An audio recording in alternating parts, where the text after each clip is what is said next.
Okay na, okay na. Hindi pa ako.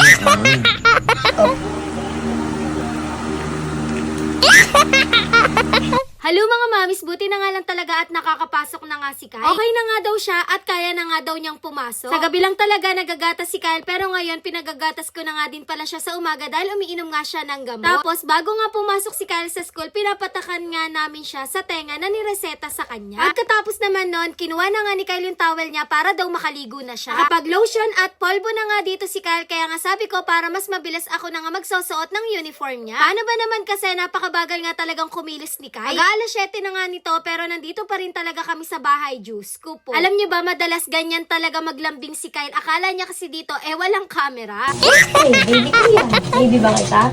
Hindi, bro. Nung sinabi ko nga may camera, bigla na lang tumigil dyan si Kyle. Hindi na nga rin yung daddy niya dito, bigla-bigla na nga lang din talagang sumusulpo. Lagyan ko na nga din pala si Kyle ng cologne dito. Daw lang bibilin ko. Nakakalimutan.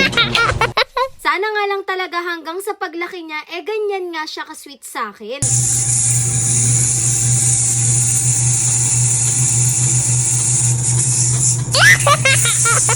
Kanina pa nga nag-aantay yung daddy niya sa labas. Paano ba naman kasi, ito nga si Kyle tapos na gumayak pero ayaw pa ngang lumabas. Diyos ko, kahit talaga saan pumunta yan, dala-dala niya nga yung yoyo niya. Buti nga, nakita ng daddy niya yung tumbler na ginayak sa kanya. Kaya naman, pinakuha na nga sa kanya ng daddy niya. Tapos, nagsingle na nga lang pala kami para nga mas mabilis naming maihatid si Kyle sa school nila. Pagdating nga namin dito sa school nila, nakikita ko na nga yung ibang mga bata na nakapila na nga at magpa-practice na. Pero itong si Kyle ay papasok pa nga lang. Sabay niya pa nga pala dito yung isa niyang kaklasing lalaki. Tapos, bumili nga lang ng sangkap yung daddy ni Kyle sa ulam. Habang iniintay ko siya dito na kumakain ng chips. Yung kinatanghalian naman, sinundo na nga namin talaga kaagad si Kyle. Ganyo ako sunduin. Sorry. Kaya pa? Yung sakit ng tiyan mo. Pagkakain nga ni Kyle, naligo na nga at nagpalit na nga rin pala siya ng damit niya. Nag-iPad nga lang saglit si Kyle tapos nag-ayos na nga rin pala ako dito. Nakikita din kasi talaga kami ni Ate Noemi ngayon. Medyo matagal na din talaga kaming hindi nagkikita. Paano ba naman kasi busy ngayon sa work niya. Bago nga pumasok itong si Kyle, pinatakan ko nga ulit siya dito sa tenga niya. 2 times a day nga itong pinapatak sa tenga niya. Kahit talaga pagpasok sa tanghali, nalalate pa din talaga si Kyle dahil alauna na nga nito. Pero hindi ko talaga mapigilan kakayoyo yang si Kyle.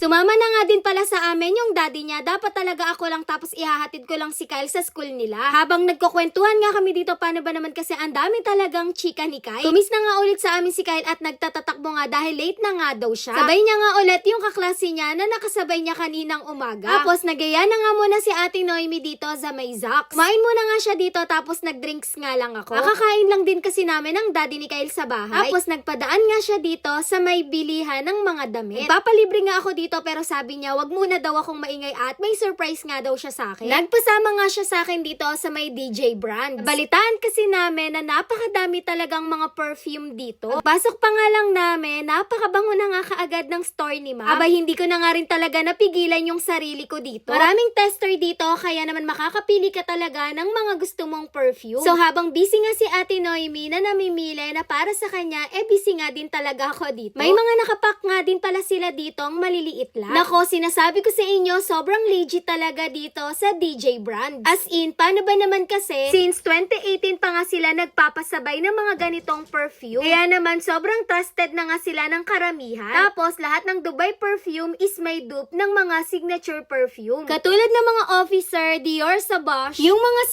sikat na Amirat, Al Arab, lahat ng variant. Meron din sila for men and women. Ako na nga yung nagbitbit ng bag ni Ate Noemi dito para hindi na siya mahirapang mamili. Patingin na nga lang sa akin at natawa ko. Inuuto ko nga daw siya parang si Kyle, Juice ko po. Sobrang trusted na nga din pala si Ate Noemi dito sa DJ brand. Meron nga din pala sila ditong Vincini perfume na gustong gusto ko talaga yung amoy. Made in Dubai din nga siya, long lasting at oil based pa. Kaya matagal talaga ang kapit ng amoy niyan sa balat nyo at sa mga damit nyo. Bukod pa nga doon sa mga Middle Eastern perfume na sikat ngayon, meron nga din pala sila ditong original signature perfume or brand branded perfume. Sakto nga yung punta ko dahil magbi-big sale pala sila. Follow nyo na din yung page nila para makasali tayo pare-parehas or maka-avail sa birthday big sale sa darating na February 28.